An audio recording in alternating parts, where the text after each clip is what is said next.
Ladies and gentlemen, this is the main event of the evening. Presented by Carolina Lightweights. Come get with us. When the action begins in the studio, our referees for tonight's event are Elgato Azul and Carolina Real Streamers. For the viewers in attendance and Facebook and YouTube users around the world, this is the moment you've all been waiting for. Live from the Elgato Azul TV studio in Louisville, Texas, it's time! What's up, slime lovers? I'm your host, Chris, a.k.a. Elgato Azul. A partner in slime, Mr. Jamie Dunn, Carolina Lightweights. What's up, everybody? How's it going, buddy boy? Man, it's going, brother. It's going, man. A little tired, but hey, that's what I'm talking about. The shop's been wide open this week, man. We've had a lot of stuff going out, a lot of orders, so we got a lot more to go. Man, I've had a pinched nerve in my neck for 2 weeks. It's freaking will not let up. Oh man, Dude, it's brutal. Living off of ibuprofen, huh? The freaking left side of my face is numb. Oh man. Feel it in the palm of my hand, pinky. Not good, man. Getting old sucks. I know what you mean, man. Oh man. Hey, and I want to tell everybody too, man. Appreciate all the birthday wishes, guys. I was overwhelmed. We had a good birthday, man, but thank you all so much for that. Happy birthday, you old fart. I know, right? I try to send messages and tell everybody thank you, but man, there were so many of them, brother. I think there was over like 200 messages, and I was like, wow. So I appreciate y'all, man. But I tell you what, man, I was looking forward to tonight's show, brother. It's gonna be another good one. I've been busy, man. Work. We got a hole in the roof in the house. We've had guys over here working. Jackson's thick into football right now. Man. We played this kid that was fast as grease lightning last week. He's the fastest 9-year-old in the nation.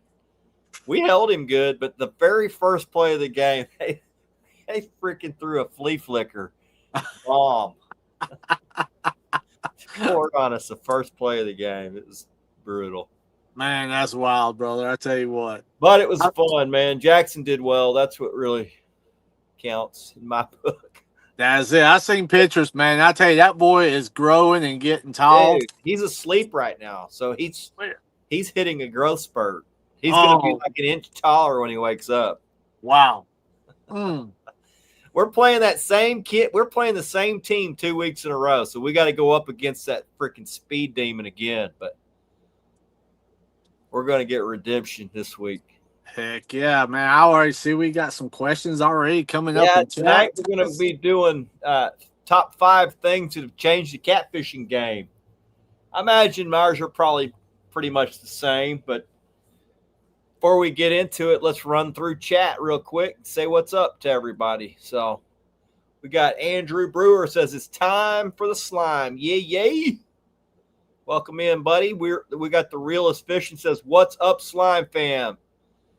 Matthew Searley says, what's up, guys? Welcome in. Joseph Brewer. It's slime time, baby. Danimal's Creation. What's up, Chris and Jamie? Welcome in, Danny boy. What's up, buddy? Calling him that, but Lee Loy says, bring on the slime, brothers. Trent Hall says, what's happening, slime fam? Welcome in, boys. Tom Outdoors. Tommy Boy says, evening, slime family. Tommy is a recipient of a nice set of 8 SmackDown rod holders, compliments of the Slime Show. Oh, man. Monsters, Tommy boy. You're going to love those things. Welcome to SmackDown, baby. Corey Whaley says, what's good, Slime family? It's all good, except my neck. It's all bad. And the 2 holes in my roof. Sucks. Parker Pursuit says, evening, everyone. Welcome in, JP. Spring Trap plays and unboxing. What advice would y'all give on fishing a heated lake? Man, we've got a guy in here that guides on a heated lake. The Realist Fishing. We need to get him on and talk about heated lakes.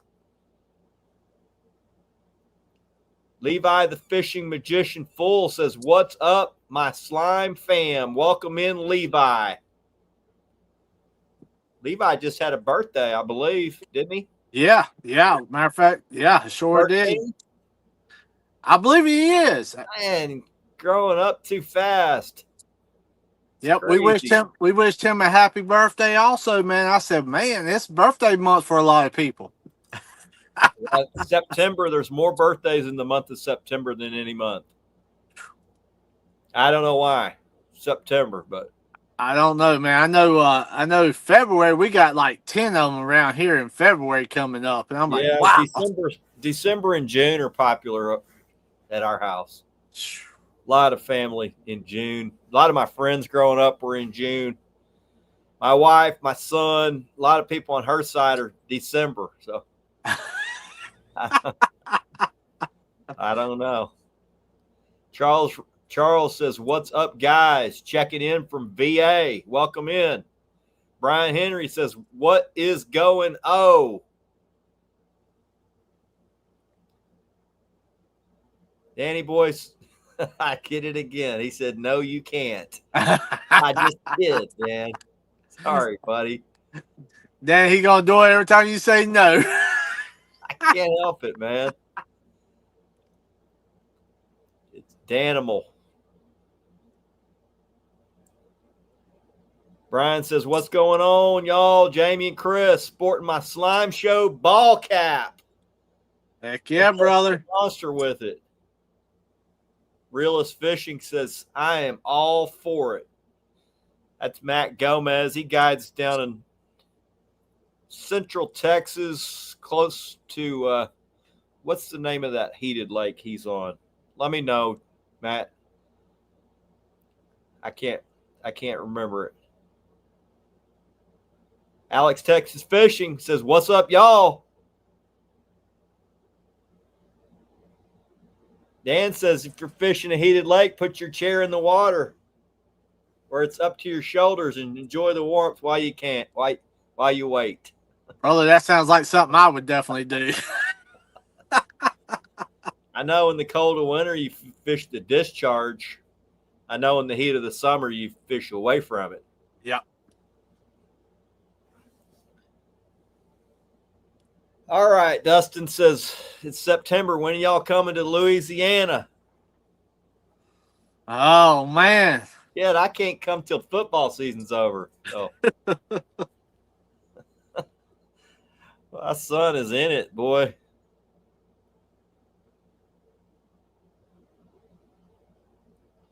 Slime Show 101, baby. James Brandon says, good to see you guys. Welcome in, Chief. My fishing buddy here in North Texas. He's the chief of police over at South Lake. It's almost our time, James. Thomas Herman says, slime time. Kendall West, good afternoon, slime family. Kendall got him a brand new set of Parks planer boards last week on the Slime Show. Congratulations, congrats, brother. Go hammer something monstrous.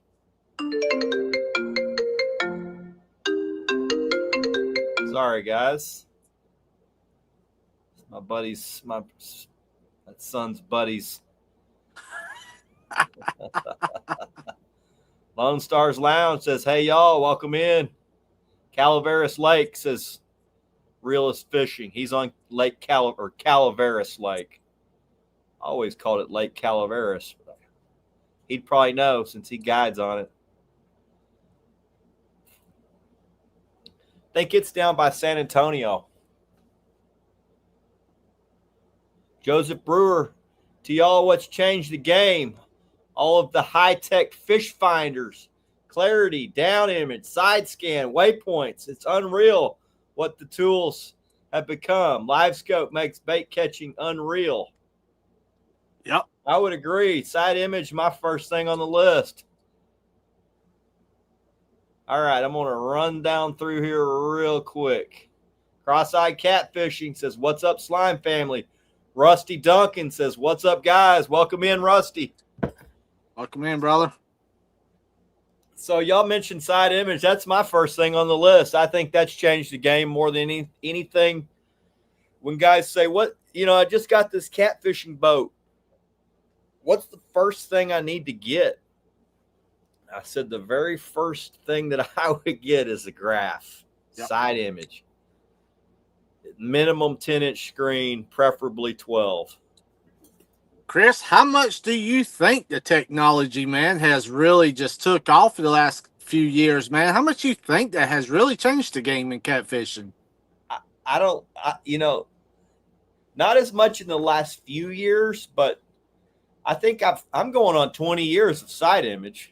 I think I had my first unit 2006 or something like that. It was a Humminbird 1197. You couldn't really tell what you were looking at, but you could tell there was fish, Yep. And it really helped guys to understand, what you're looking at. At least you're not fishing dead water. Beats the hell out of 2D as well. So I think that probably has changed the game as much as anything that that I could tell the last 20 years. It really has been able to help you eliminate the dead water.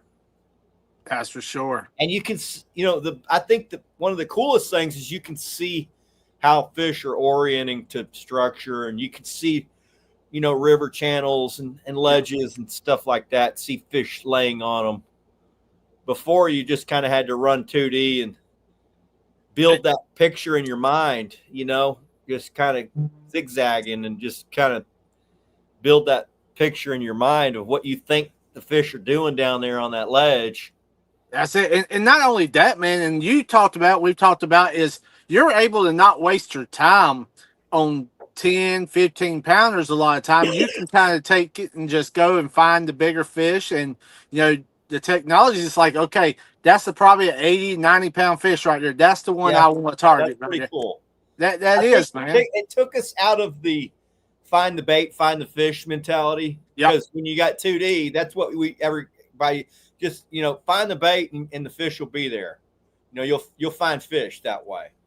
Now that you got side image sonar, that's not the case all the time. You can find the bait, fish aren't there. But what it does help you do is find the right fish. Yeah, that you want to fish. So if they're not there, you keep moving. And that's it. That's like you were talking about the live scope, man. That's another step, man, that not a lot of people is doing, but the live scope is starting to catch on with some people here and there. Probably take off with catfishing pretty soon. It's gotten so expensive. Its prices a lot of guys out of it. That's true, man. And I think that's where we're a lot right now. We're at a lot is even the boats, man, is getting so. I know things is kind of expensive now. The boats and all the depth finders, even trolling motors has got outrageous, man. So a lot of people is still back in having the old school days. They don't have the money for all that high dollar stuff. And you don't have to have it all. That's exactly what I was about to say. It also doesn't hurt you to have it. Yeah. And you can start basic and just continue to add. Over time, you'll end up having way more crap than you need, but you do start getting used to using it. Yep. You don't realize how much your game has changed with all this technology. That's it. That's It it. changes rapidly. That's it. And Juan was asking, how do you know if it's a 60-plus pounder when you haven't caught one, a PB like that before? So how do you know it, man? Well, Juan, you've caught a 30, right? I mean, you've caught 40s, right? You could see the length of the thing on side image. I told you when we were on the water, I would put the grid on your side image. Put the grids on there. So it reads, whatever the grid is, 11, 22, 44, 56, or whatever it is. It grids it out where it tells you, all right, this white line is 24 feet to the right side of your boat. And then the next line is however many feet. That grid tells you how far it is. So if you got 10 feet in between each grid, you got a fish that's almost half of a grid, that's, a 60-plus pound fish. And one thing is as you're catching these fish, you see the fish. I hear a lot of guys say, "Oh, I don't see the fish I catch." Well, hell, we see the fish we catch. I don't know what they're looking at. If you're not seeing fish while you're catching them on side image somewhere, something's not dialed in right. You can see fish, and a big fish, they can't hide. I mean, a 50-pound fish, you're going to see it on side image. It's not, unless it's buried down in a hole, which they just don't do very often. They're generally out up off the bottom a little bit, or right, they generally just bury down. Occasionally they do. You can see them you can see humps, but that's how I look at them. I put the grid up there. The grid's going to tell you the distance, how far they are away from the boat, so you can determine which board's about to go down. If you catch enough of them that big, 22 feet out to the side of the boat, and it's the second planer or the first planer board that goes down, you caught that fish. Do that enough, you know exactly what you're seeing on the side image. Over time, you'll say, that's a 40, that's a 55, that's a 60. I can get within 5 pounds usually. I tell you, bro, that's some good advice for a lot of the ones that's just getting started in it and trying to figure out, that's a good question. How do you figure it out? And put the grids on there. Grid. Make sure that you're changing the speed on your graph to match what you're dragging, speed you're dragging at. So crank that thing way down to the lowest setting when you're actually dragging. That way, but you also got to realize if it's like set at 1 and you're going 0.5, that mark that you're seeing is twice as long as the fish actually is. So if it looks like it's that big, it's actually that big. It may look like a 60. It's actually a 30. So, but it's just like they say, time on the water, looking at that graph for hours on end while you're fishing. While you're fishing, you need to be looking at the graph too. It's not just, oh, we found fish and forget about the graph. Continually look at that graph to see what you're going over, and you'll get it. You'll know exactly what the fish size is. You'll have it dialed in, guaranteed. Andrew was asking, do you think the sonar affects the bite while you're anchored over the top of them? I don't think so. I've caught gazillion fish with that sonar chirping right in their freaking ear. Yeah. I don't believe it does. The trolling motor does. The boat moving does. But once you stop, they settle back down. They don't care that you're there. And that sonar doesn't seem to affect them at all. I've heard other guys say the same thing. They turn the sonar off. Only reason I would turn the sonar off is if I'm worried about battery power. I'm leaving that sucker on. That's it. It doesn't affect fish at all. What hertz are you running for a side scan, and why? I'm typically, if I'm in mid depth, I'm typically on the lower frequency 450, I believe 450. it is. Yep, 450. If I'm up in shallower water, like 10 feet or less, I'll go with the high frequency. And basically, the low frequency will penetrate. If you're in, like, I'm in, these lakes I'm in are not clear lakes. There's debris in the water. Yep. If you got a higher frequency, if you got a lower frequency, it penetrates through that stuff better. You also have, in deeper water, let's say you got a soft-bodied fish, and we're in a soft-bodied lake, a soft-bottom lake, like a silted-in lake. To be able to see those fish better, you need that lower frequency to penetrate, to bounce it off the bones in their heads and stuff like that to get a good return. That higher frequency just doesn't penetrate as deep as that deeper frequency. So you won't get as clear of pictures. That's why it works better in shallower water. It's a higher 95% of the time I'm running 450 myself. Yeah. I just, that setting has always worked good, and it's where I'm always at 95% of the time. So if you're not trying to, unless I'm shallow. Yeah, that's it. Some people swear the sonar scares the fish off. I've never had a problem with it. I do a lot of anchor fishing too, and I've never had a problem with it myself. I run it, catch tons of fish. Yeah. They don't care. They care about that trolling motor. They care about your boat moving over them. If you're shallow, they care about a kid banging around in the boat. Chris, I don't know, man. I've seen you catching fish with Jackson out there swimming, and that's you still catching mid-depth while we're dragging. Yep. So our rods are way off from the boat. I'm on planer boards. That's it, man. And that shows you. Flashing and all that, I think, could actually help. But not up shallow. Yeah, not up shallow. There's a lot of stuff up shallow, man. You kind of got to be a lot more quieter. I used to fish a lot of kids tournaments with him. And when I first started doing it, certain times of year, you got to anchor. Well, we would get out there, and I'm thinking, oh, I'm going to anchor. And I'd invite, like, one of his buddies to come fish the tournament or whatever. And it was like, as soon as I'm rolling up, I'm thinking, damn, these kids are loud. You know, and I'm marking all these fish. We get all set up, and they're banging around, and I'm like, man, we ain't going to catch a single fish. All these fish are gone. And they were. You look on set image, they were gone. They don't like kids banging around up shallow. Out deep and mid-depth, it's not such a problem when you're especially dragging, but anchored, it is.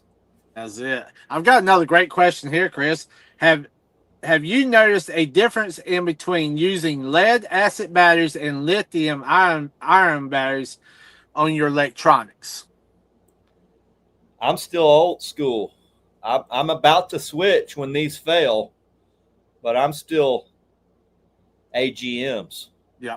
I've talked with some people, and they actually told me that there is not a big difference in using the batteries, you know, from lead to the lithium batteries. That's what I've been told. Higher performance with the lithium. Yeah. They say there's not a big difference, but there is some difference. So, I mean, I can't speak up because drop in current voltage. Yeah. In a lead battery. Then lithium, you don't. It holds its same voltage throughout the whole charge. Yep.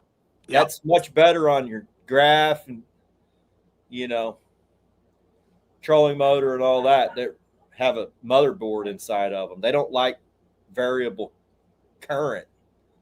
It screws them up. Yeah. I've screwed up a bunch of graphs. It's usually pulling current, and you drain it way down because you fish. Well, hell, we'll fish for 8 hours straight sometimes, and it would suck the life. Guys like, oh, they don't pull that much. I'm like, they actually do if you're running them for 8 hours and you don't turn the thing back on. I mean, the motor back on to recharge it. I've drained them. And I'm like you, man. I'm old school still myself right now. One day I would like to step up and, you know, you start running them. But if there's a sponsor out there that wants to sponsor us and send us some, feel free, guys. But yeah, I mean, I think a lot of it is cost, man, and the price of those Come way things. down.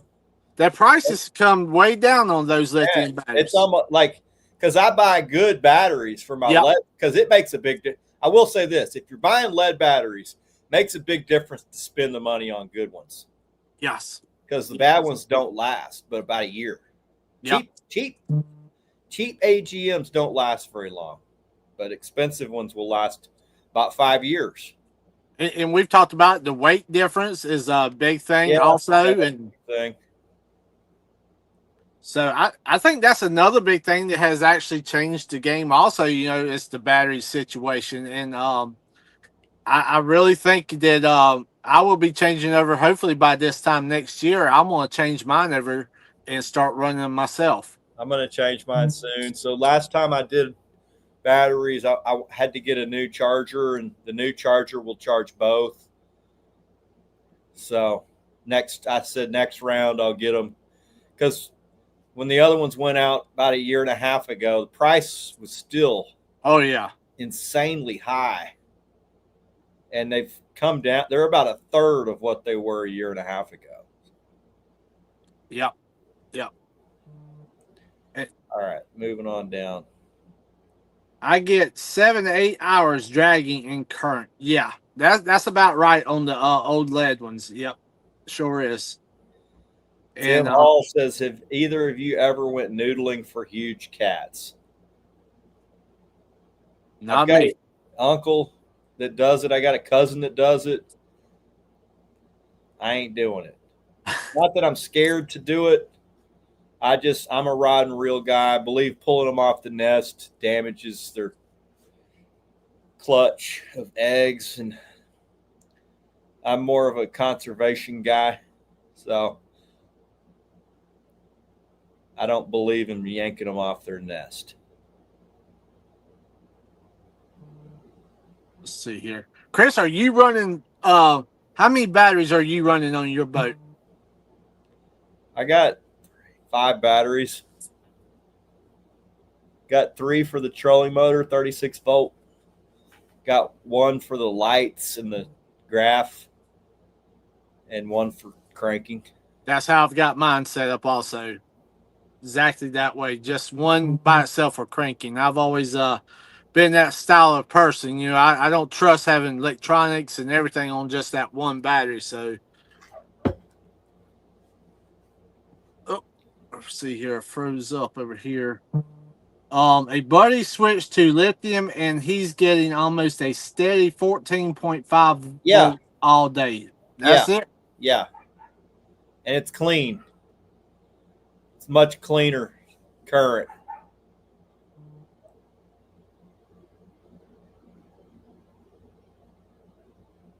Do you use a weather app? Yes, I use weather apps. Most definitely. Yep. I typically use Weather Underground, and I like Weather Underground because they have weather stations that feed into their algorithm. So they know when it seems to me they know when a storm is coming, or when the front will hit, when it will leave, better than most of the models because they have weather stations that are feeding in, and they can tell you, all right, this storm is moving in at 27 miles an hour, and an hour from now, 27 miles from here, it's hitting there. The algorithm calculates it's going to be there almost to the minute, which I think is cool. The weatherman can't get that stuff right. Normally they're about 10 to 15 minutes off on the Weather Channel. None of them can get the forecast right. They get you can start getting a good idea about 3 days out. But even then, you read it the day before, you get out there on the water, it's completely different than what they said for that area. They just can't predict it. I think weather has become more unpredictable in the last 3 or 4 or 5 years than it has been in the past too. So it's getting even harder to predict. I hear that old saying all the time, the weatherman will lie to you. Yeah, the wind direction. That's And why. I use an app called the Windy app also. To help you with your wind and stuff. Also, I always got 2 or 3 different apps. I'll take them and compare them. And look at. Water Underground, I like it because it's got the stations that log in to where you're at, so it can give you barometric pressure for the station that's closest to you, which is another thing I pay attention to on the day I'm fishing. Yeah. Is it going up? Is it going down? Is it level? It's not going to keep me from fishing, but it gives me an idea of kind of what you're going to plan for that day. Yeah. Yeah, that's it. Better be ready. They might be laying in the mud today, type deal. Or let's say a big front hits. Typically it's high pressure after, but like sometimes in the winters, my best days, it'll be a big northern front will hit. And instead of that day after the front hit where it's an east wind, high barometric pressure, sometimes that north front will switch directly back out of the south. You won't have any like high pressure sitting over you at all. It just flip flops. And I know on those days, it is an absolute guarantee I'm going to hammer a ton of big fish.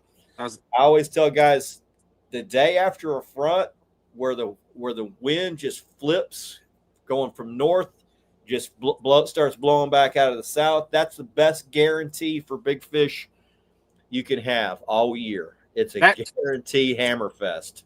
That's kind of led into what Leland's question was he was asking what was your favorite weather pattern this time of year. So you kind of went right into that question. This time of year, I'm looking for cool fronts coming. I like, either pre-front right before they hit, but I prefer really after the front hits. If we've had some cooler, a drop in temperature, if we get some cool water coming into the lake, I think those are what really fire these fish up this time of year. Water's still really hot. I've noticed they're starting to transition towards shallower water. They're not. I went and looked last trip. They weren't up in it, but they were getting close to it.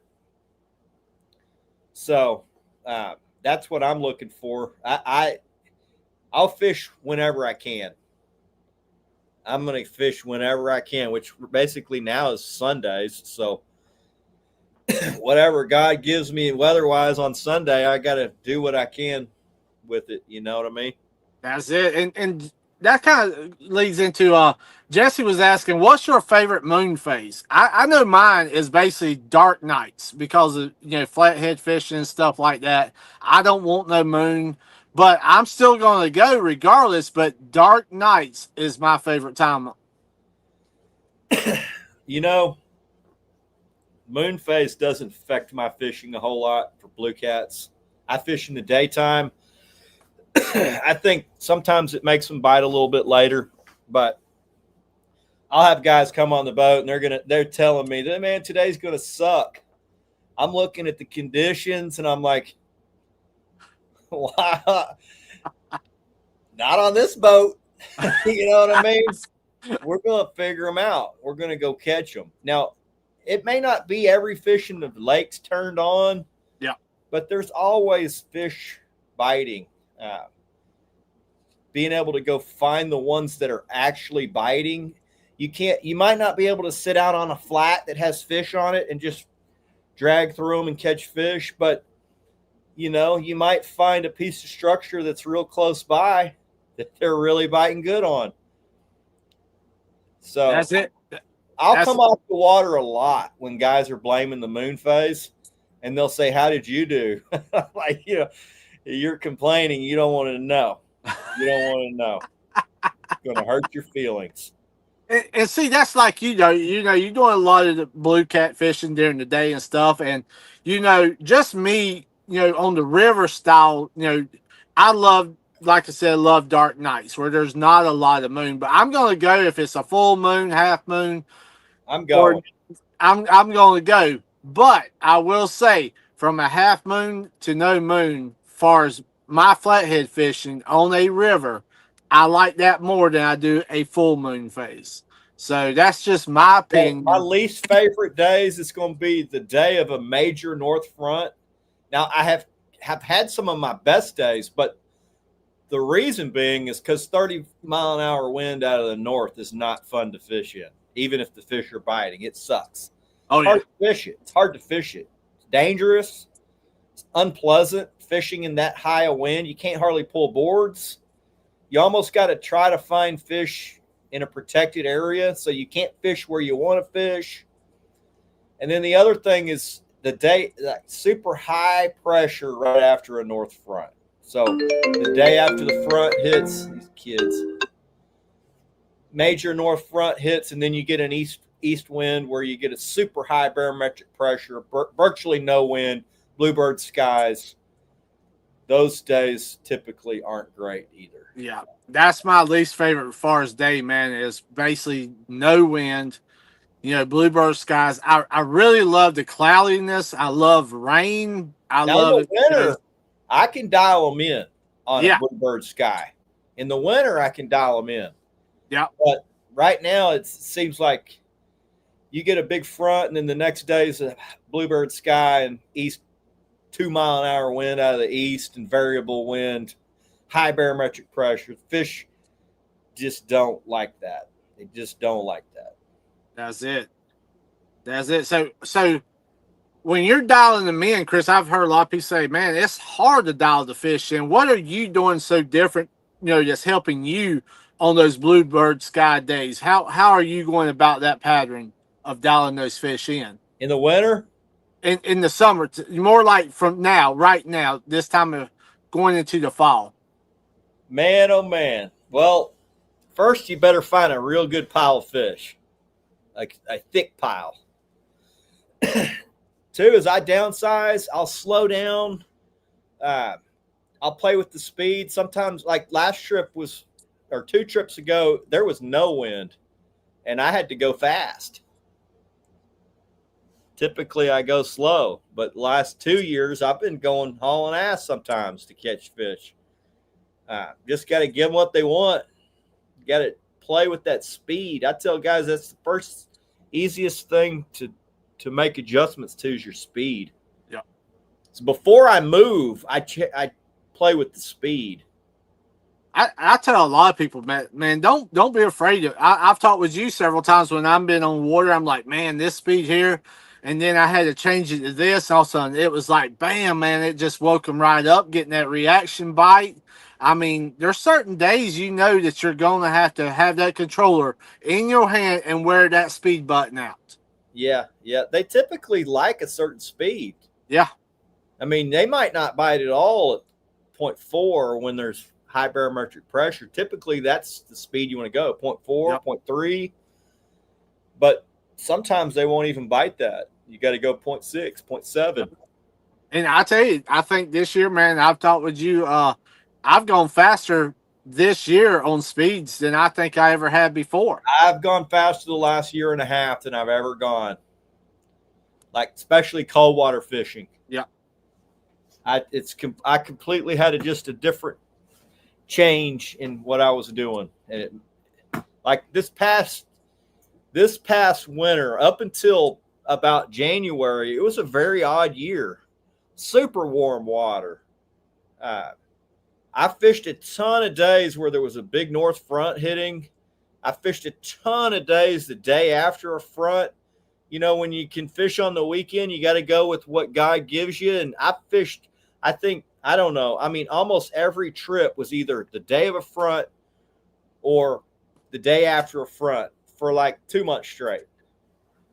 And I just had to figure it out, That's it. And I know this year, what you said it right, man, has been so much different than some of the years in the past.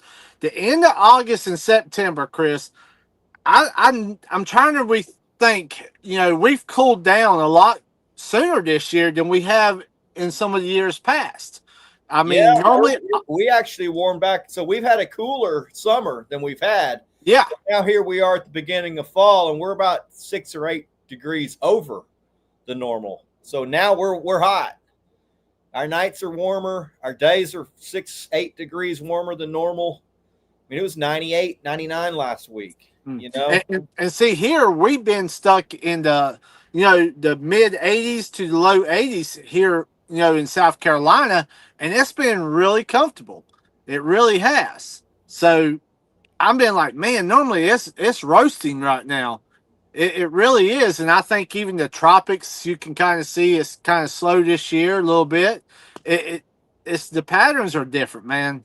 You just got to go figure it out. That's I can't tell you how many guys last year tell me the fish aren't doing what they were last year. I'm like, yeah, tell me about it. It's confusing. I actually, my first trip where I left Texoma and came to Lavon, my first trip, which typically I'd have been up in 4 feet of water, I was out in 40 feet of water. wow. Late fall, I was out in 40 feet of water. It was early fall, actually. It was at the end of October.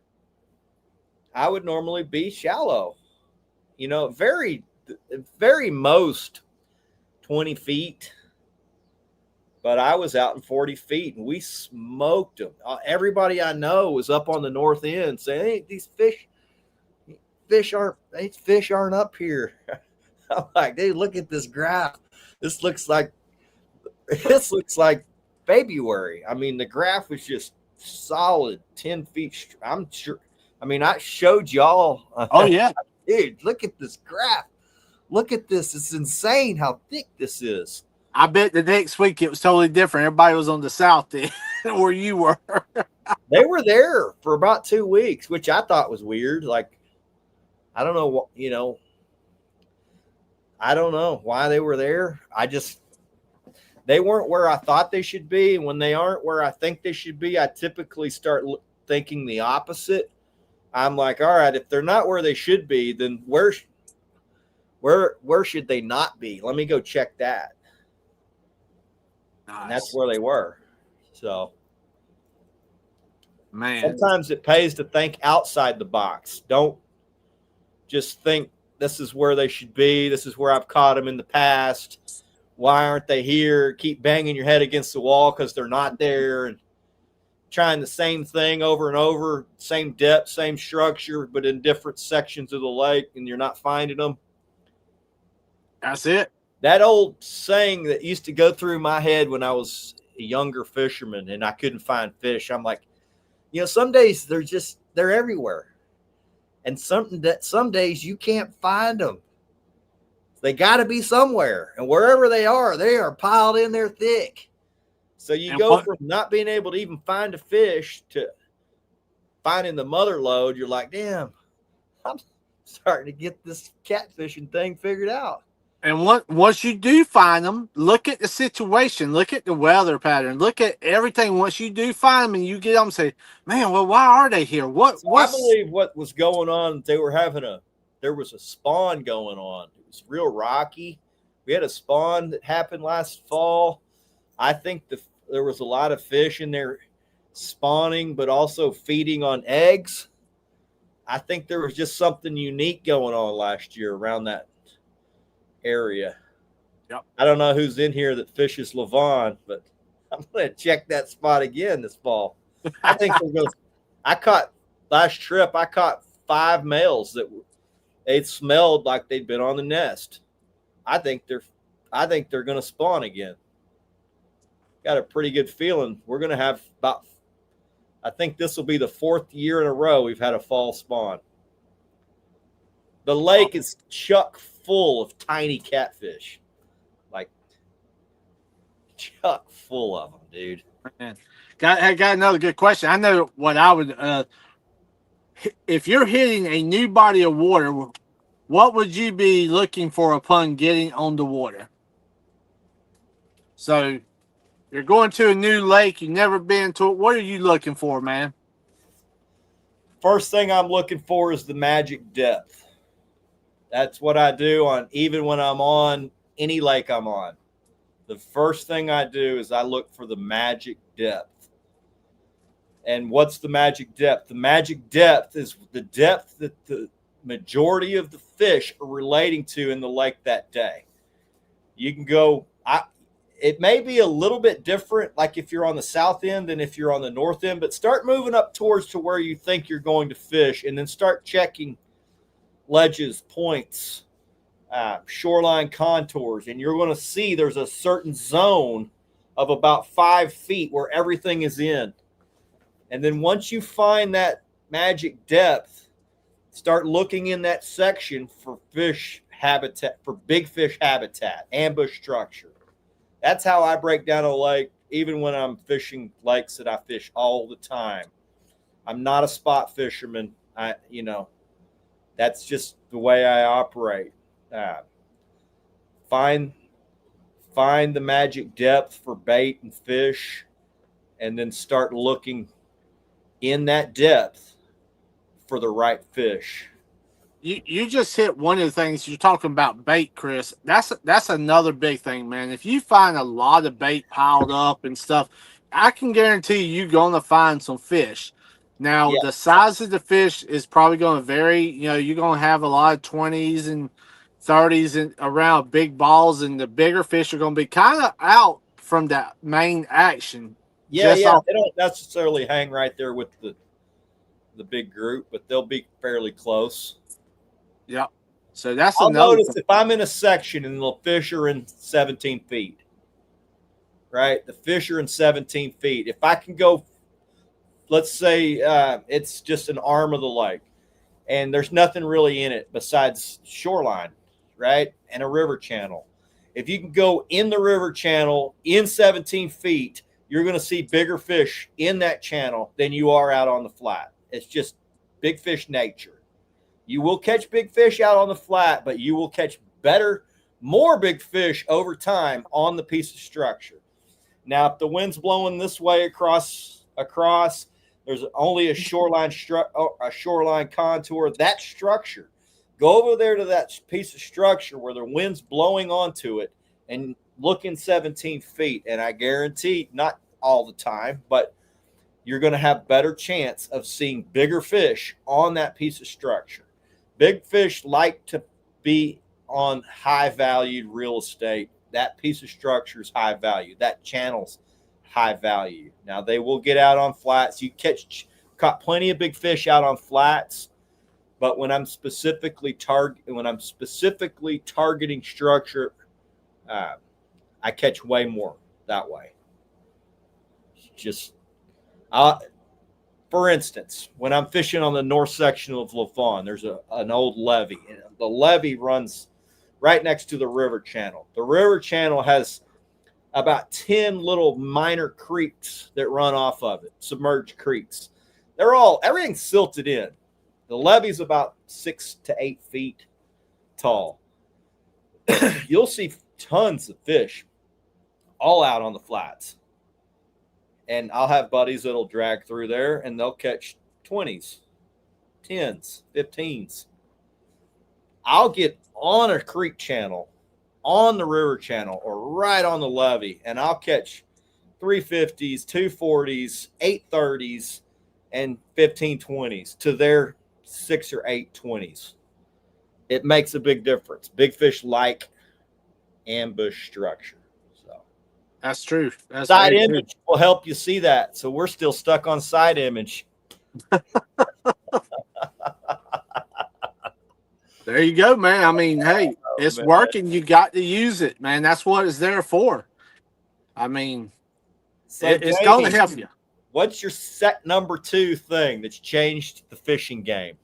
Chris, I'm going to say it because this is the business that we're in. I believe the rigs, the tackle that we use nowadays has really changed the game even more. I'd agree. That's my 4th on the list. Yeah.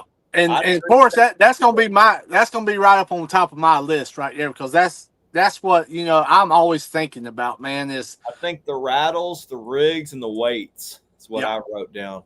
Yeah. That's it, really, man. Helped you not to be losing all your crap constantly. That's it. And not only that, man, it's the rigs part of it, man. The game has got so technical. I know we're constantly being able to specialize it. Like for me, Yep. I like to drag a giant bait in the winter. If I can rig my stuff up to make that thing drag like it's dying, I think that helps considerably. It's got, the rattle brings them in. I would agree with that. That's it. Justin, you're right, man. I was going to hit that here myself here in just a second on social media. And that's one thing that I definitely want to touch into because, wow, that's definitely been a pretty wild one. That's definitely good in some ways and bad, but what's that? I was going to hit up on that shortly. Social media? Yes.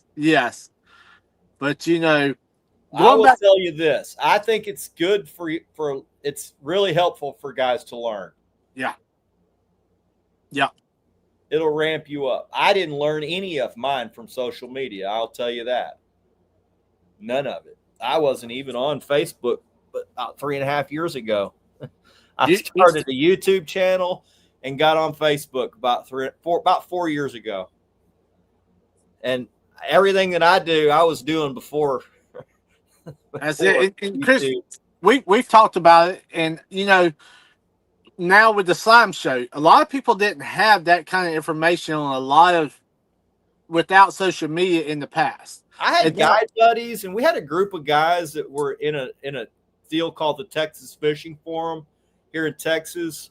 It was guides and really hardcore anglers that would kind of come together and share what was working each week for them. I did learn a lot from that. And I mean, technically that is social media, but it's not really what we consider social media. It was just a forum to ask questions to guys. And I think that helped a lot. But, guys these days can learn everything they need to learn off YouTube. Yeah, that's it, man. There's so much information out there now. And like I said, some of it, you got to be careful. Some of it's a line of crap. Got a quote, I'll say, if you're going to learn, right, you're trying to learn from somebody. Learn. Eagles don't learn how to soar taking advice from chickens.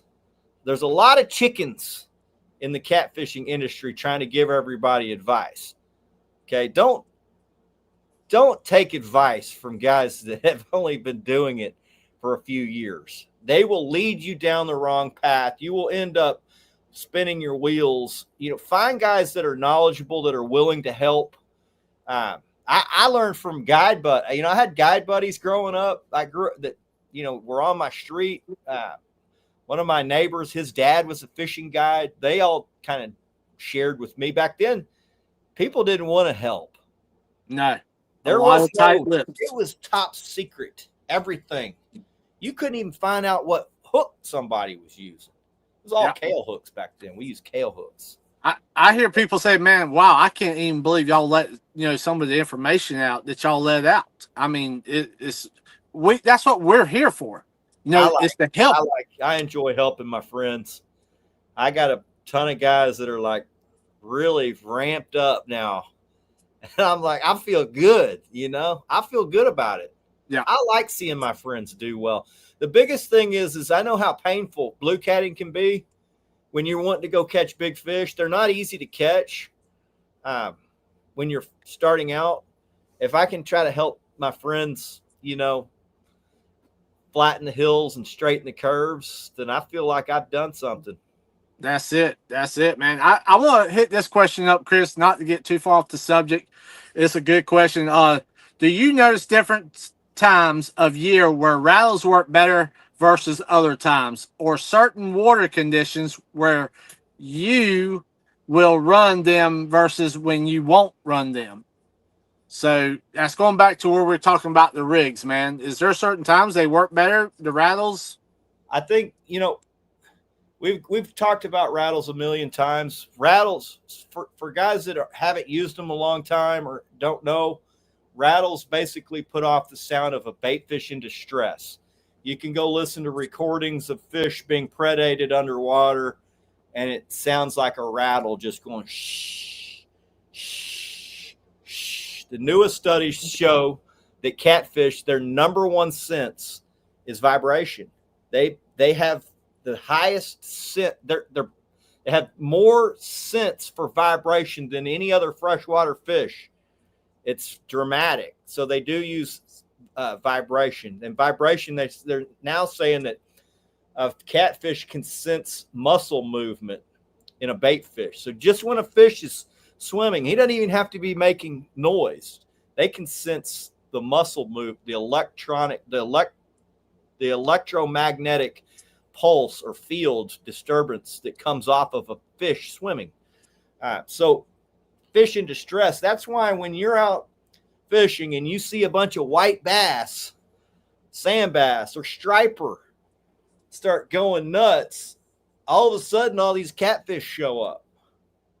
Catfish are attracted to that sound, and that's basically what rattles do. Now, is there a time and a place for them? I think, I've been using them long enough where I just put them on everything, because I think maybe if you're in a dead calm water, they might not be so effective because they're not rattling. But if you're in wave action, they're rattling. It sounds like a shad, something feeding on a shad up shallow, and that's what fish are after. They're going to come to inspect the rattle. I'm going to say this, Chris. They'll eat it. We're here on the coast. We have a lot of wake boats. We have a lot of boats that's just up and down the river. And I myself will tell you, I've got a lot of bites off of a boat coming by, taking my boat and just moving it, which is also bouncing them rattles and the rods down the bottom. And I've caught a lot of fish by that happening. Versus when it's just plain, just still and quiet. Yeah, so those days that jerky one won't catch a damn thing, though.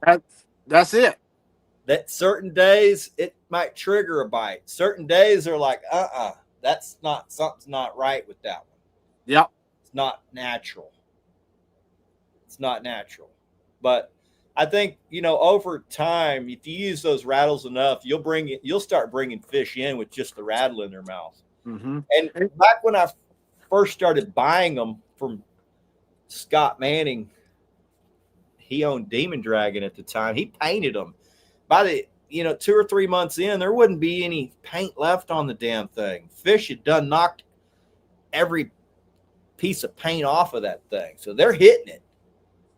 They're attacking that, and I've just the float with no rattle, they'll hit that thing. So. And that's it, man. And that's just something. It's just that float going through the water. It's putting off something that's attracting them. Yep. And that's just like us taking the rig game to a whole nother level now. Now we are. We're using the buzz bait on them. I mean, who would have thought that you can catch catfish on a topwater lure? That's it. That's it, man. I promise, because we've been doing it. And not only does it working for the top water, Chris, like I do, on anchor fishing, man, it's with the current, man, it's been rising that thing up off current. That's, of course, it's gonna rattle. That's it. Is it gonna? Now, here's one thing. I've had a lot of guys that come on the boat and they're like, "Oh, can you mind if I run 4 of my rods on this side of the boat?"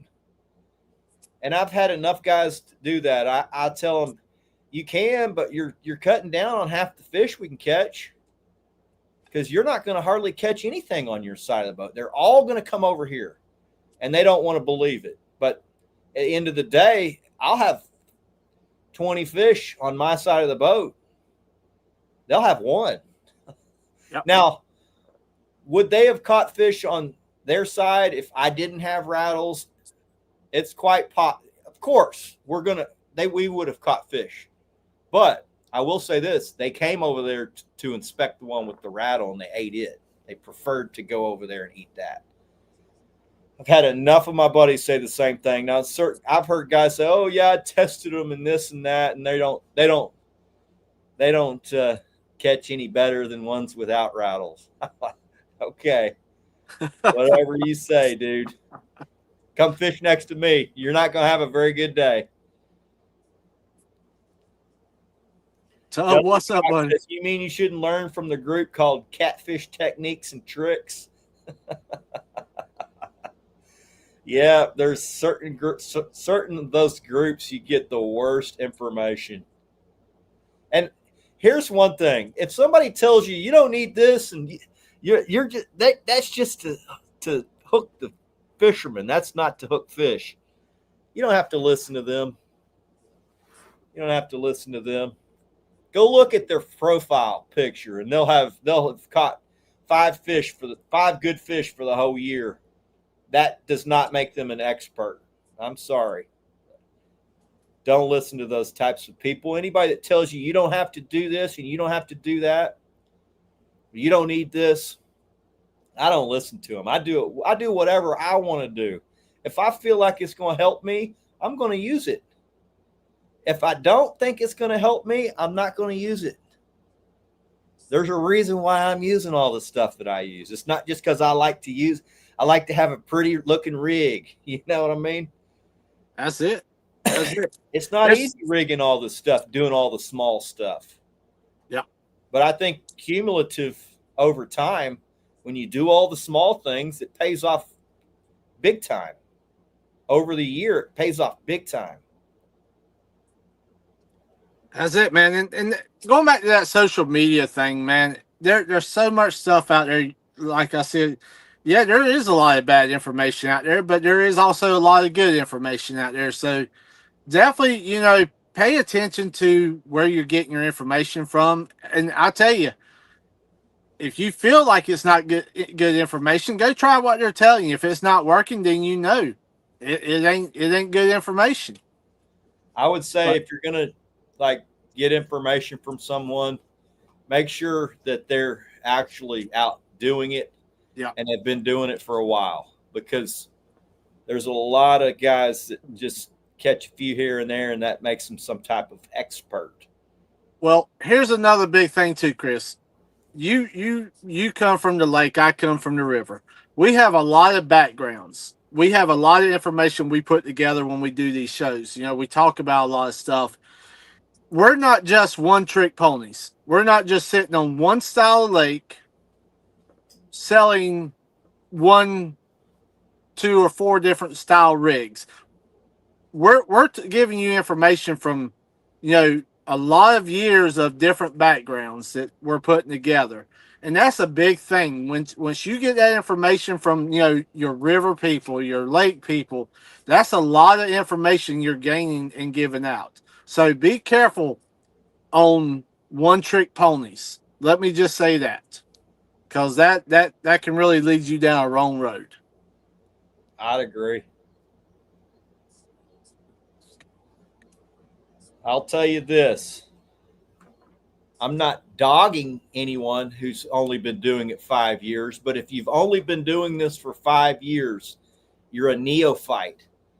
There is a million freaking things to learn. I've been doing this my whole life, and I am still learning stuff every year.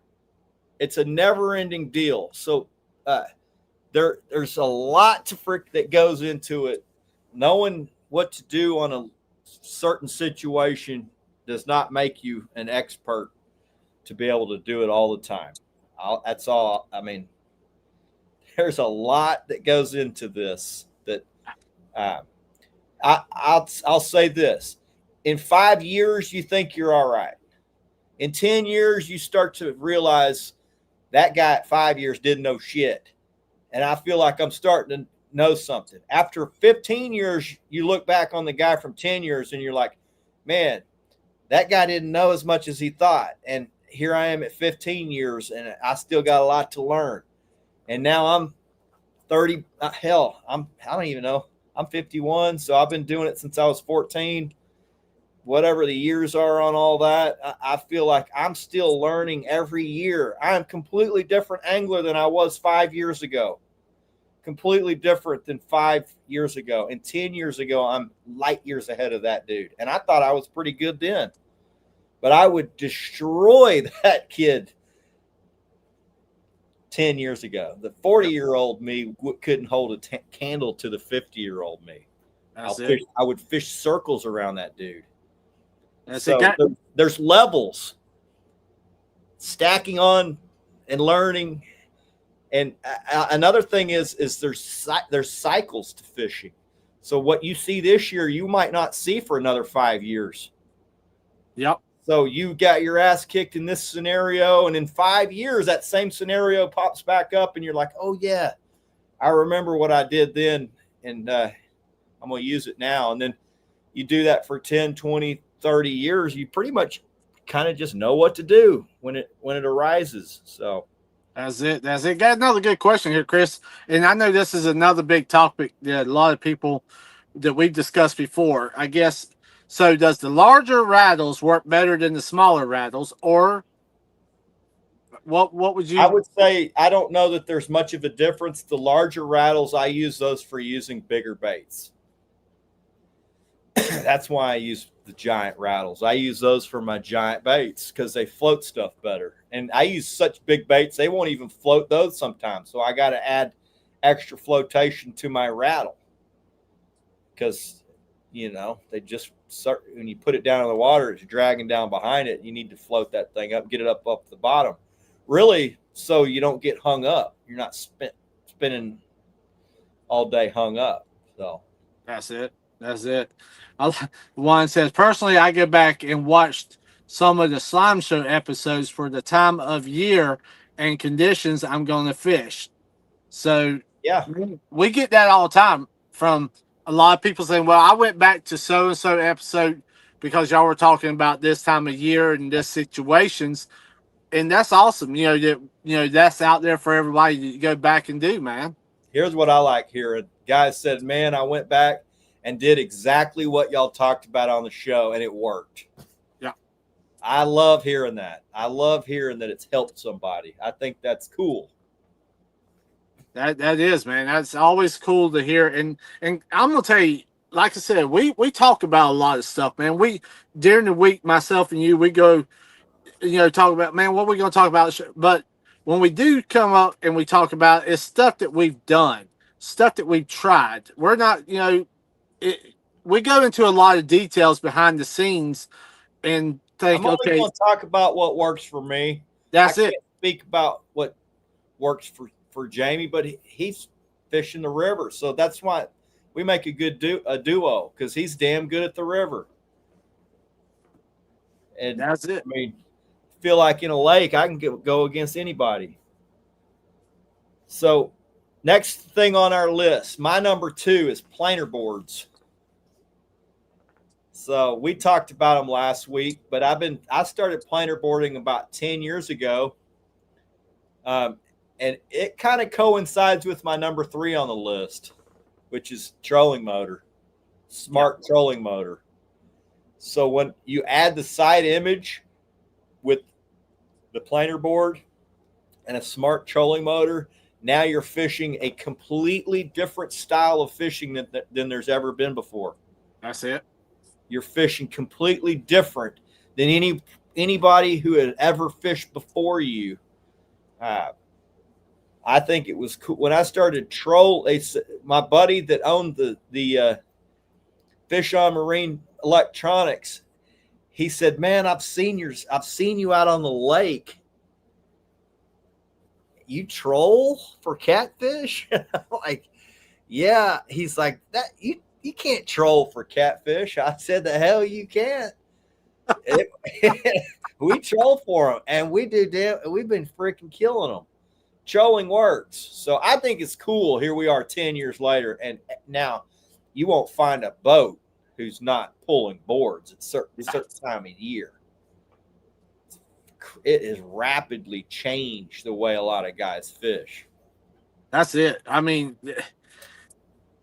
can you imagine, Chris, back in the day, not having those? Now we can't even imagine not having planer boards on our boat. We'd find a spot on 2D that had bait. We would anchor up, throw out fan cast out lines. If we didn't get a bite in 30 minutes, we reeled up, we moved. Yep. We kept doing that until we started catching fish. You might take you 4 or 5 spots before you get on some good fish that were feeding. Now I skip all 3 or 4 of those spots and go straight to what I'm what I like. So it has saved you tons of time of wasted fishing, wasted water, and All spent. saves time. That's it. And all these people that are complaining about that, they're like, oh, you couldn't do this if you didn't have all that. I did all of this before I had all that. That's what makes it such a badass tool. Yep. I took all what I knew from a kid until, basically 2005 when I got that 1197 and used all of that with the technology. Now, I will say this. If you're just getting in and you get a smart trolling motor, a 12-inch side image graph, planer boards, 10 rod, man, you're going to get your ass kicked. You will you won't even be able to know up from down. There's just too much to learn. It's good to start out with the basics and I tell guys are like, man, I'm getting a boat.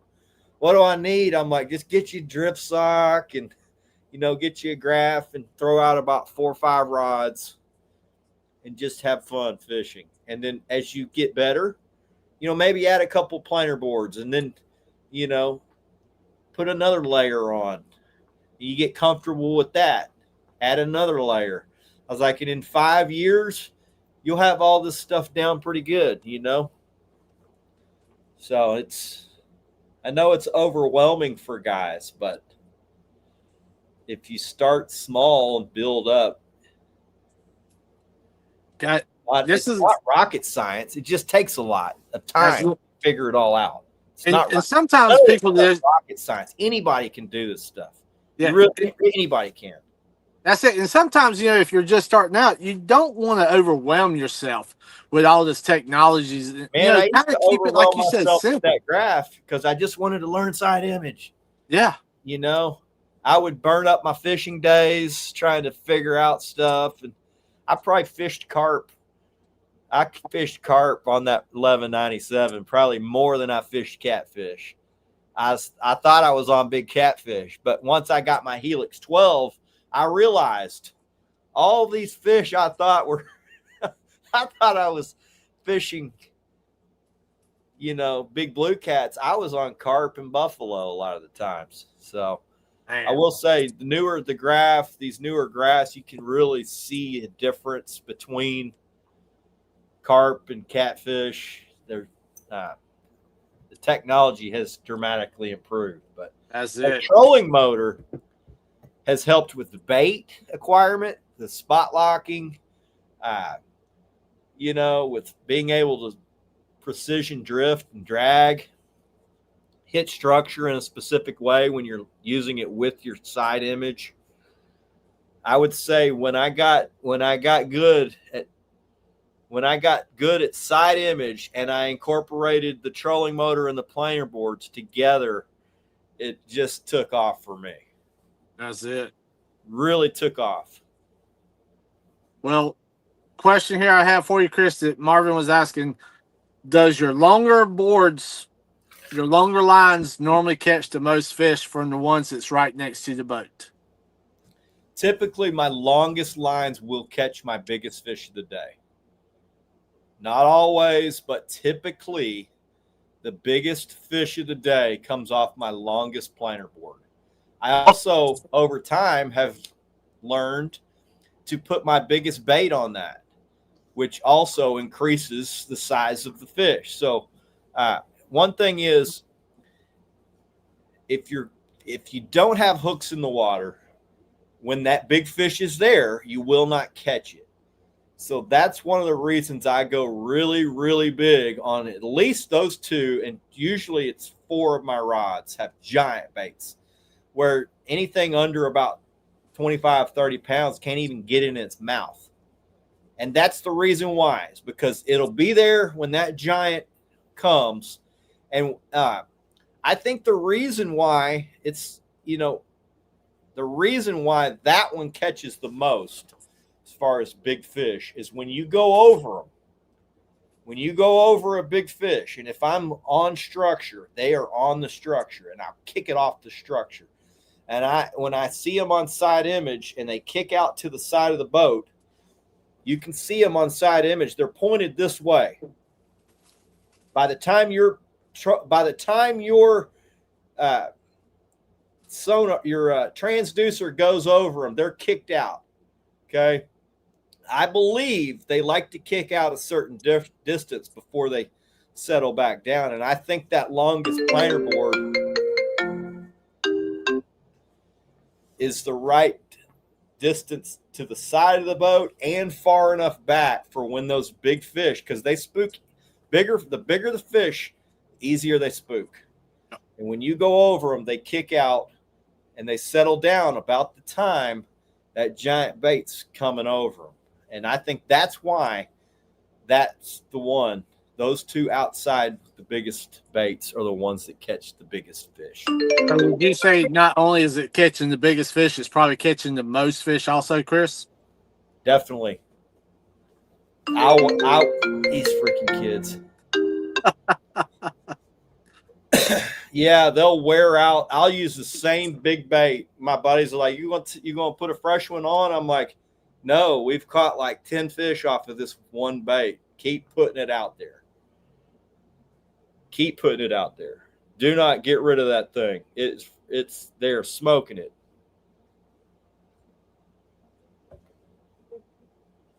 It's when that thing's coming by and it's fluttering by and looks like it's every time that boat drags it, it's going like that. It's like a fish that's dying. They freaking can't resist it. Now, speaking of that, Chris, do you sometimes, I hear people say, man, I want me a big chunk on there. Now, when you're putting a big chunk on there, I myself want that bait, maybe not where I hook it up, but towards the tail end of that bait, I want it to be more, as I say, loosener. I want it to flop more.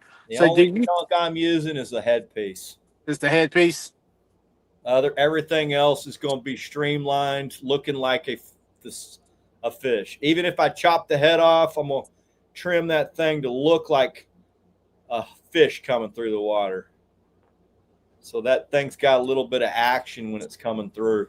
Yeah. I've just found that you will catch way more fish, especially the bigger fish, if you give them something that looks natural. And I don't know if it's even the look. I don't think it's the look of it. I think it's the flutter of it. Yeah. I think that thing's coming through the water. It's putting off a little bit of vibration as it's coming. They're like, here it comes. Oh, here it comes. What is that? Oh, man, that thing looks torn up. I'm getting it. Yeah. Like, got to have it. That's it. So I'll have guys that'll come fish next to me all the time. I put up a meme this week about it's almost time. It's almost follow the green machine season. And anybody that's fished with me knows I'll have 6, 8, 10 boats following me. End of the day, we'll meet at the ramp and they'll be like, how'd you do? I'll still have baits hanging on my hooks. They're like, the first thing they'll say is, I'm realizing right now I did not have big enough baits when they see what I'm dragging and what I caught. And they're like, I know what you did because I've been hearing you all freaking day over here, hooting and hollering. That's always fun, man. That's always fun. I mean, giant baits it's not always going to produce, but most of the time, bigger fish are going to go for bigger baits. Majority of the time. They will occasionally eat a smaller bait, but typically speaking, they're lazy feeders. They won't even chase after something small. But if they see something big that looks like it's about to die, they'll go eat it. Back at Kansas City, appreciate you coming in, buddy. Appreciate you coming in. So what's your next one on the list there, Chris? Well, I would have to say rod racks and rod holders have changed quite a bit.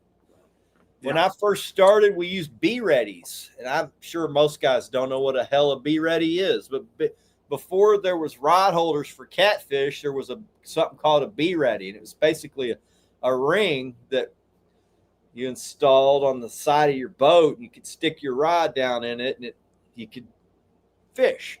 And it was for crappie guys, but us catfish guys, we started using a guy here in Texas is one that invented it. I actually see him at CatCon. He's partnered up with they make pro angler rods. It's a guy named Tex. I still see him. He fishes Lavon. Last time we fished Lavon, here's a good story.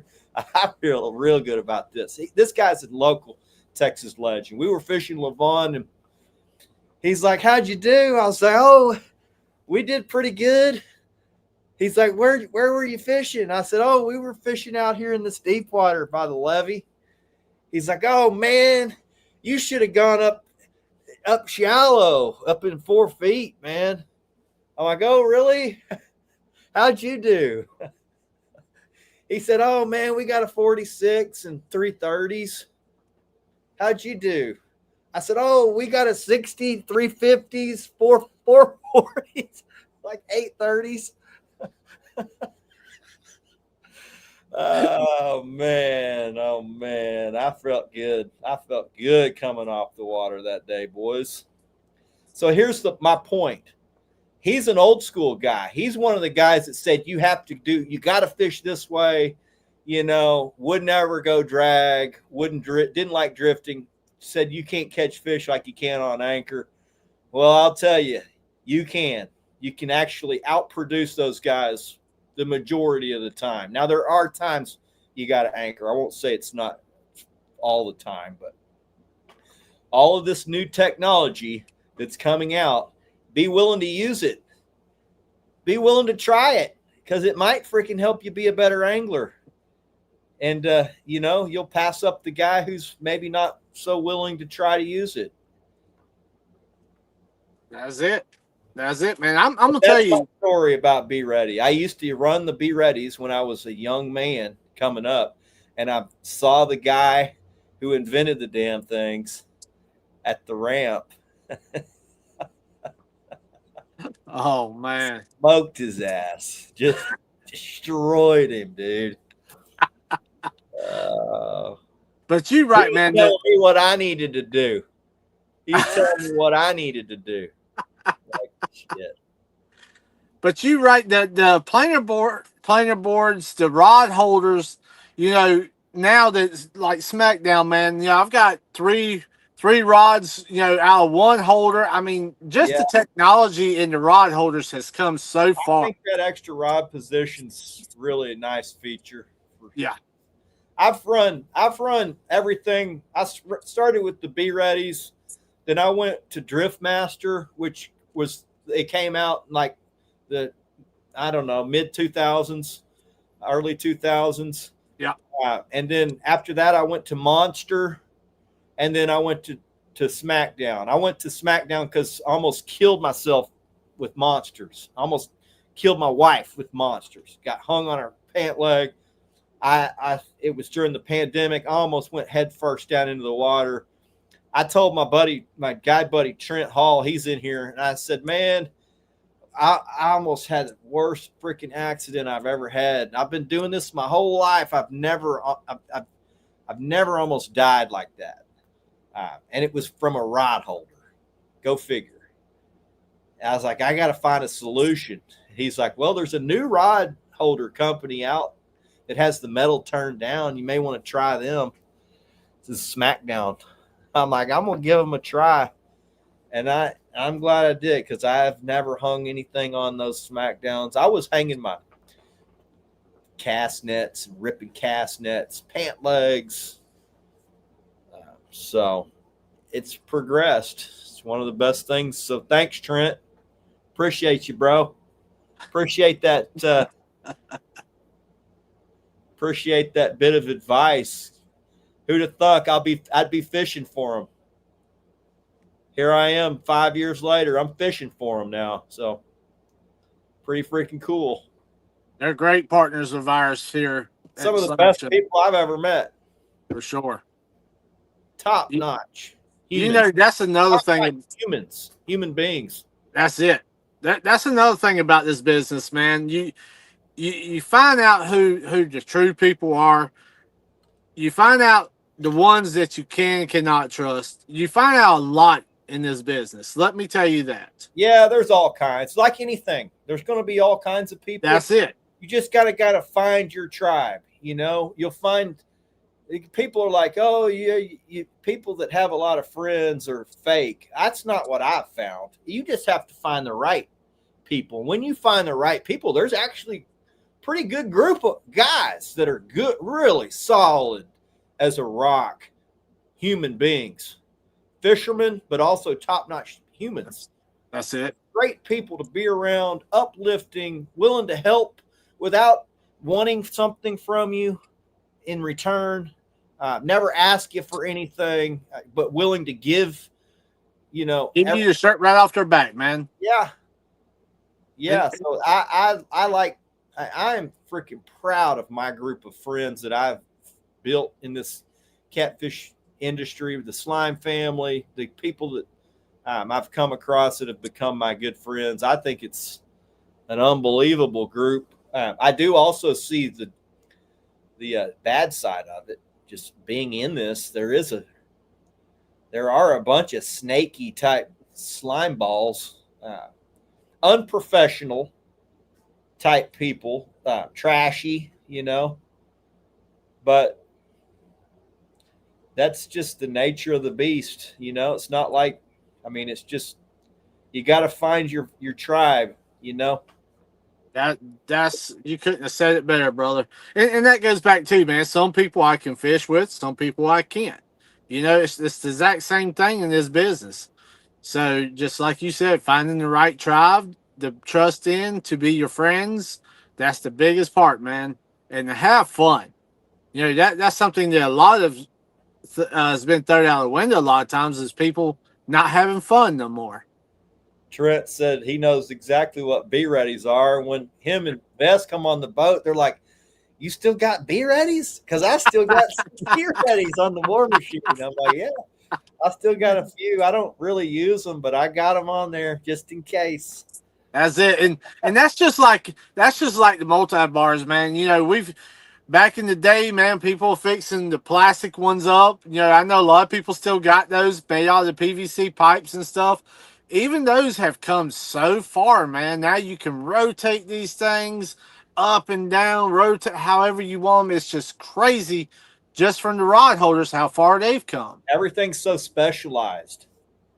And, you know, everything is just made so specialized to be custom to how you like to fish. Yeah. You know, the way you like to fish is very specific for each guy. You know, the way I like to do things might be a little different than somebody else. You know, how you like your setup. You know, I probably set my boat up 6 different ways before I settled on how I got it now. You know, that's one of the biggest things about tournament fishing, Chris. I look at all the boats, and I look at how everybody's got their stuff set up, man. And everybody, like you said, you set it up to fish comfortable for you. I like to be right here. I don't want to stumble over anything. I'm sitting down in the sway back captain's chair, and I like to be able to stand up and grab the rod. I don't want to have to run to something. I don't want to have to step up onto the deck. I used to have mine too far back on the deck. I'd have to step up on the deck, and I got used to it, but I had so many guests on the boat, none of them are used to it. They were stumbling, falling, face first, down into everything.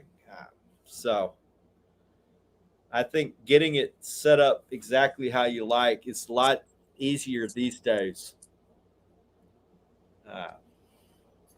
I see Leland was saying he's changed his rod configuration 3 times in the last 2 weeks. So, I mean, man, you're all the time just tinkering with it. I mean, I can tell you this. I typically run all of mine out of the multi-bars and the smackdowns. Yeah. But I do have T-bars down the side where if one of them's not pulling right, I can pull it out of my spread and move it to the front on one of the T-bars and let it pull right, because just because you move it still has to pull that weight back, has to recorrect. So I can put it over there in that side one and let it recorrect. Or if I've got a fish on that's not as big and I got a big fish takedown, I can take the smaller fish and not have to bring it in the boat, just go sit it on the side. So I can move things around in the chaos, which, before you'd just be hung up and losing all your crap. But over time.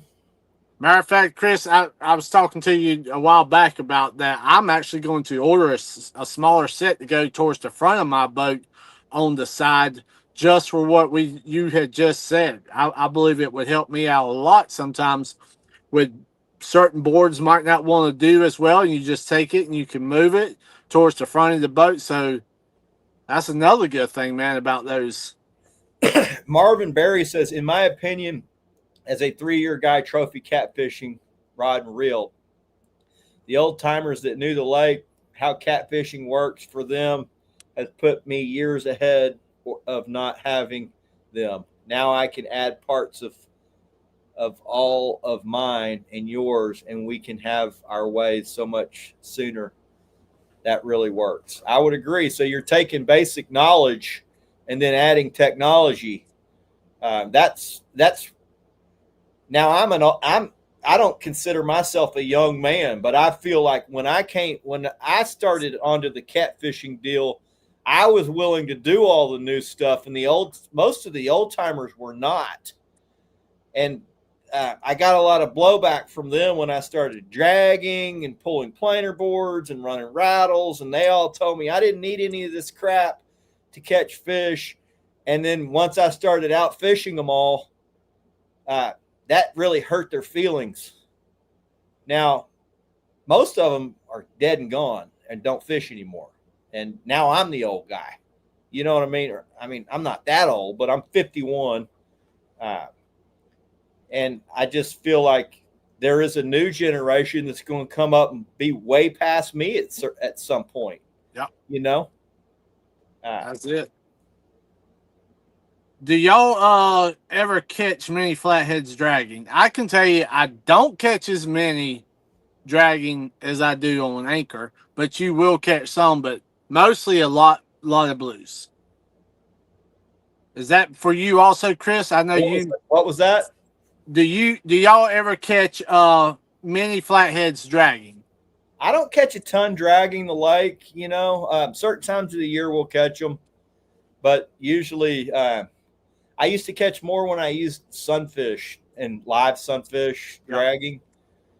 I don't use those as much anymore. I don't have that same pond that I can go get them out of. So that's it. And even though if I am, I'm not catching as many, I'll catch maybe one or two a trip, and that's about max on the flathead as far as if I'm dragging or drifting. Now, when I'm anchor fishing and using live bait, of course, I'm going to catch a lot of them, but not as many. Let's see here. Jesse says he's had 1 million random friend requests lately, all with catfish in their profile picture and mutual friends such as you guys, adding a ton of, and man, the amount of drama that added to my feed lately. We feel your pain, brother. We feel your pain. Oh, man, it's ridiculous, isn't it? Added a ton of drama to his feed. It's worse than the soap operas during the day on a lot of it. Yeah. I can tell you that. Yep. Usually, if you just leave them alone, they'll turn their drama towards someone else. People that have a lot of problems, if you just don't feed into their problems, they're going to have a problem with somebody else pretty quick. So it's just, here's the way I look at it. Okay. There's all kinds of cat fishermen. Some of these guys are very mentally unstable human beings. They don't have a stable job. They don't have a stable home life. They've had a rough upbringing.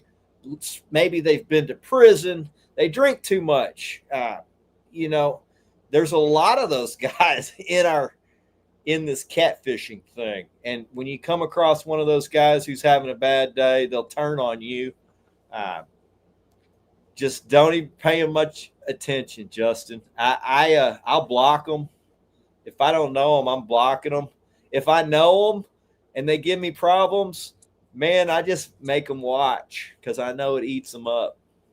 And boy, they're about to be really freaking salty. I can tell you, this is a thing we have to do every day with Carolina Lake Weights. We go through our friend requests because we get so many. And guys, I will say we are very careful, and we try to be very careful on who we accept because there's a lot of weird things out there, man. And I can tell you, we spend 2 to 3 hours a day going, I don't know, man. So it's wild. It really is, man. And we get a lot of people that just want to be friends, and all of a sudden they're like, hey, can you send me free stuff? You know, that's all weird. They wanted. That's so it's a very strange world out there anymore. Brandon Ladd says he loves dragging flatheads up and did it this past weekend. Won a big fish in first with the flatheads. Boy can catch flatheads in his sleep. Unless he comes on the Slime Show, then he can't catch shit. Oh, man. We got to get him back on soon. It's their time again.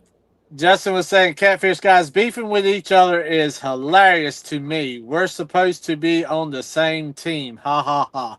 Yeah, I feel you, brother. They're not. Man, it's not something new because on the local scene, it's even worse. Man, go to a lake you're not normally used to fishing and go out fish all those guys and see how freaking bent out of shape they all get. Man, it's crazy. I'm like, dude, I don't even fish your lake. You're mad? I mean, okay. I came and fished with my son. You're mad? And the guides, my God, if you don't know them and you outfish them, my God, they get butt hurt. Now, not all of, I mean, I know a ton of good guides that are my friends. They're not that way. But there are a ton that don't like me. And I don't even know them. It's just because I came and fished their lake. And apparently I'm not allowed to come fish their lake. Weird. How dare you outfish one of them, Chris? Weird. One of them was somewhat of a friend. Well, I thought was a friend. Went down and fished his river, boy. Not allowed to fish that river, I guess. Damn. Fat Cat said Kansas City, with the catfish scene blowing up in the shore has brought the weirdos out of the woodworks. Brother, I couldn't have said it better myself. That's true. I will say very true. All of my friends are very normal, salt of the earth dudes. They don't have any problems with people. But I do see those guys are running packs. If you see one of them having a problem, typically there's a group of them that run together that have problems constantly with people. Just constantly. It's like, damn, you guys. It will make you go, oh, another aspirin. It's like, this is what they're here for. This is what they're in the fishing game. I'm in this thing for the fish, for the brotherhood, to share the memories, to share me and my son's journey, and to help my like-minded anglers. Those are the things that I enjoy about being in this fishing game. As far as trying to be like someone else, that's not me. I mean, I just want to be me. I'm comfortable being me. I don't want to be somebody else from halfway across the country. That's it, man. I think that's what a lot of things is, and I hate to say it, man. It gives a bad taste in a lot of people's mouth with a lot of negativity. I got a 9-year-old that I'm bringing up in this stuff. I have to think, wow, what are these guys doing? And these companies that have these guys on as their representatives, what does it say about the company when these guys are running around coming off half-cocked, man, great, acting like mental, unstable Fruit Loops. Like, how could you have this person repping your stuff? Oh, I don't get it. I don't get it. But it is catfishing, so it's not like it's, you know, BMW sales or whatever, you know, or finance. But quick question. Here in Kansas City, no one locally carries EVA peg floats. Wonder why that is. Brother, I wish I could answer that, but I do know we have them if you need them. We got them for you, man. But I don't know because I don't know if it's the area that you in. Maybe there's not a lot of the tackle shops there that's aware, or I don't know. It's hard to answer that one, but I can tell you, man, if you need them, we can hook you up with. We got you. humility goes a long way. I just like being around guys that are like-minded, willing to help without expecting something in return. Guys, I've got friends from all walks of life, all different levels of anglers. No one categorizes anyone, as more important than someone else. We just all share the same passion for fishing. It's a brotherhood. I see a lot of those guys have issues, constantly issues with people. It's jealousy. It's envy. I just don't understand why. I don't get it. I don't understand it. It's supposed to be fun. If it's not fun, then why are y'all even out here doing this stuff? A lot of people's trying to find out who's bigger than the other one. Bigger what? Bigger what? Like what is like? I don't know. Like a content creator, a bigger. I mean, I'm in it for the fish. I like to fish. That's it, man. It's you just got to laugh at it. The good fisherman part of it. You know what I mean? Like, what happened to that part of it? Aren't we trying to catch fish here? But it's not the way it is, man. It is a different day and age. And hell, like I said, I'm an old fart. I don't understand it. I'm not going to understand it. I'm about the fish. I like to be around people that are about the fish. We're going to get along great if that's what you're about and you're a good dude.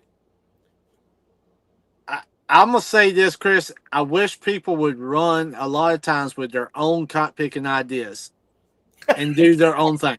Plain and simple. I do too, man. Some of these guys can't even. You want to piss me off. I'm going to say this. I might not should say this, but I'm going to say this because I myself, I've had it up to here. I have worked a lot of years trying to be creative. Okay. I have put a lot of time and energy, just like you have, in trying to be creative, in building something that works. Okay, when I do that, I be damned, excuse my French, if I want to see some damn body else putting no energy, no time, no effort, and trying to copy what the hell I've done. Yeah. If you want to piss me off, that's one way to do it. And I probably shouldn't say this. I apologize. There's one thing to be inspired by someone, Jamie, to be inspired and then to go your own way, to be inspired by someone and then go your own way. It's another thing to just rip somebody else's ideas, slogans, concepts. In reality, if you were a large corporation and another company did who we know you're talking about did, they would be sued. But this is a mom and pop deal, and you can't really do. I mean, I tell you, there's multiple. I looked it up on the laws that the guy's broken. It's multiple laws. Yeah, it's just it's not worth. It really isn't. I just wanted to say that because that is my number one downfall, man. Is when you put so much time, just can't be original. They just gotta always do what someone else is doing. They can't do anything for themselves, their own way. Now I will tell you this: I could be talking about 1,000 to 1,500 people. I don't mention no names. I don't mention companies. I don't do none of that. But I don't either. But, damn, people, do your own thing. Plain and simple.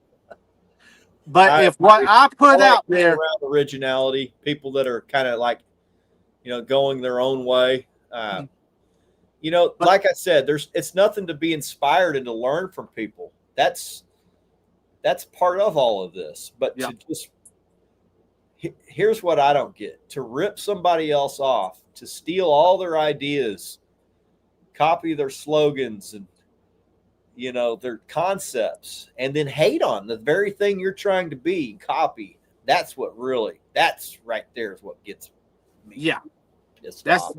That's it. But if what I do inspires you to be just like me or what we're doing, thumbs up to you, brother.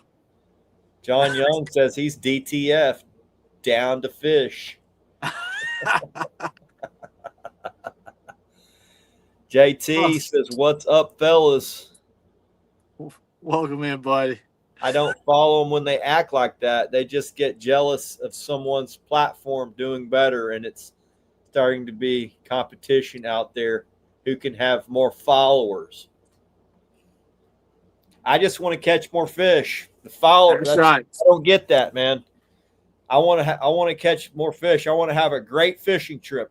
What I'm thinking about is what I'm about to go do Sunday, or my son's football. Boy, I feel better. I don't really understand what does getting followers get you, because I've seen what some of these guys are posting on how much they make. They ain't making any money doing all this. All this bullshit that they're fighting about, arguing, they're doing it for nothing. It's not like they're making any money doing it. It's something, it messes with guys' mentality. Their mental stability gets messed up trying to feel like their value is by how many followers or whatever. I've seen it, Chris, take some good people. I've seen it take some good people and really turn them sometimes for the worst. This world, this day and time, we need more good than we do bad. So Jimmy Floyd, he's going to be giving us some bait knives. He's one of our sponsors. Amarillo Knife Works. Jimmy Floyd. He's doing these bait knives we're going to be giving away. This is the first one of its kind. I'm going to test it out Sunday, see how it works. Dude, that's a bad knife right there, man. That thing looks awesome. Look at the handle on the Joker. Jimmy Floyd, just another dude I met through fishing. Top-notch dude. He's now friends with all my friends. A lot of y'all probably know Jimmy now. Really solid dude. He's out in Amarillo. He's given me tons of knives. I mean, y'all seen most of them, but he did this one. Slime Lover. He did this one. Hell, I'm starting to get a collection. That's like this one right here, man. I love this one right here. That's one beautiful knife right there. He did this one for Jackson. Camping knife. Texas Tornado. So if y'all want to, and these are just his regular knives. He does stuff that's way more top notch than this stuff. So if y'all want a custom bait knife, you can find it's Jimmy Floyd on Facebook. And that's his company, Amarillo Knife Works. He's made a lot of knives for a lot of our guys. So Tommy won one. He come over and watched Jackson's football game. Picked up the knife and some smackdown rod holders. He said he loves his, man. It's too pretty to use. Well, I tell you what, man, I finally put my first one on the boat, and I can tell you that bad boy, it takes care of the bait. It don't get dull after the first 2 times neither. Yeah. Yeah, I'm scared to use them, but I'm going to use this one. This one's going on the boat. I like that one, man. I will definitely get me some of those for sure. We'll be giving some away. He's going to make a bunch for us to give away. So, and that's a big shout out, man. To here's just a Jimmy and his fine work. Rubber handle. It's the cheapie. I'll give this one away soon. That's it. And I want to say, also, Chris, while we're on the subject, Catfish Clothing, I appreciate them guys. We're working closely together and a lot of cool stuff. We're going to be doing some cool stuff here shortly, so appreciate them over at Catfish Clothing. And Parks Planter Boards, Chris. We can't say enough about them guys. Oh, man, they changed the game, didn't they? I tell you. We gave away some last week to Kendall. He won a set of Parks Planter Boards. I'm looking forward to seeing what he catches with them. And we talk about rod holders all the time. They're freaking some of my favorite people. Yep, and Smackdown rod holders, man, for what them guys have done for us here at the Slime Show. And we talked about them earlier, how much they've changed the game in catfishing. The 3 positions and different positions and 3 rods out of 1 holder. Appreciate them guys over there making a daggone good product. Jay Flores says, Chris, I'd like to say thanks for the recent help and recommendations to Fish On in Louisville. Fish On, Marine Electronics, my boy Voskin. Y'all need marine electronics, you're in North Texas, he is the man. If you're looking for used stuff, he's constantly taking stuff off of boats and retooling, so he's got used stuff as well. But Fish On Marine Electronics in Louisville, go check them out. And not only that, Chris, they got some cool catfishing stuff in there also, man. They got everything you need for catfishing. Yeah, Carolina lake weights, rigs to weights to they got Mad Cat's rods and Parks Planter Boards, and pretty much anything you need to get set up for catfishing. That's it. T says, Chris, I saw some gator gar rolling on the red this evening. Gonna try it tomorrow. Like to run down to the Trinity in a week or two one last time, especially if we can get a little spike in the river from some rain. I'm down. My only issue, Jared, is I can only fish Sundays, man. So if you can try to make it work for a Sunday, me and Jackson will go run down there with y'all. See if we can tangle with a dinosaur, one last dinosaur for the season's over. Big fish, catfish season is going to be here. Going to be time to start putting the hammer down every week. I can't wait to start seeing some pictures. I know we're getting ready to start hitting up and doing a lot of fishing. We're going to be heading down towards Santee down there this weekend, so I'm excited, ready to go, myself and Rebecca. So we're going to do some night fishing, and we're getting ready to probably wind down the nighttime fishing and start daytime fishing. Yeah, it's about that time. Yeah, our water temp was 81 last, so we're about 20 degrees away from good fishing, but that happens rather quickly this time of year. First, we need the lake to turn over. Need that lake to turn over. Does it in the 70s usually. So, heck yeah. All right, guys. Jamie, anything you want to promote before we get out of here? Nah, man, just we're working on something, a little new something that we're going to be releasing shortly. I don't want to give out zero information right now until we release it, but guys, we're always working on something here at Carolina Lake Weights, man, and I want to say appreciate the love. The Big Kitty buzzbaits have been going like crazy. Appreciate that. We've been seeing a lot of positive feedbacks, a lot of people catching a lot of fish on a lot of different style rigs that we have. So we love you guys. Appreciate it. And there's Boskin right there. What's up, Boskin? What's up, buddy?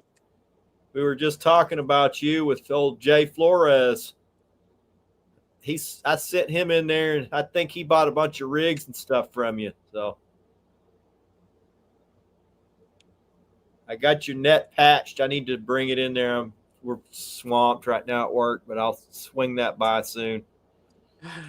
Brian, that's exactly why I don't release no information no more. So we're going to sit tight on a lot of information from here on, brother. Yeah, they can see it when it's on the website, huh? That's it. Everybody will find out everything when everything goes to the website from here on. So, oh man, appreciate y'all guys. Appreciate the love y'all show us here at Carolina Lake Weights and the Appreciate Slime all Show. y'all stopping in, spending some time with us. It was a Been good another show. fun one. Yes, sir. It's been a lot of fun, guys. Tight lines. God bless. Azul out. Tight lines, everybody.